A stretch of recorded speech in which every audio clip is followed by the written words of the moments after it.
Ma, tama ka nga pala. Tama lahat ng mga sinabi mo sa akin noon. Mga payo, mga pangaral na binabaon mo ngayon.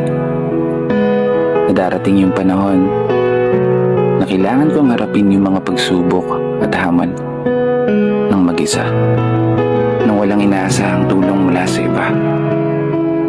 Salubungin ang hampas ng alon at tatagan ng mga paa, at palaging ipaalala sa sarili ang salitang, kaya ko pa.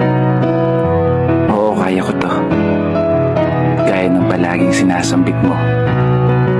Simula nung nasa sinapupunan pa lamang hanggang ako'y karga mo.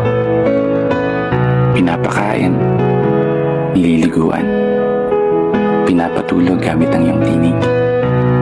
Paborito kong himig habang mga mata mo'y nakatitig. Hanggang sa nagkaisip, mga kamay mo pa rin ang aking hilig.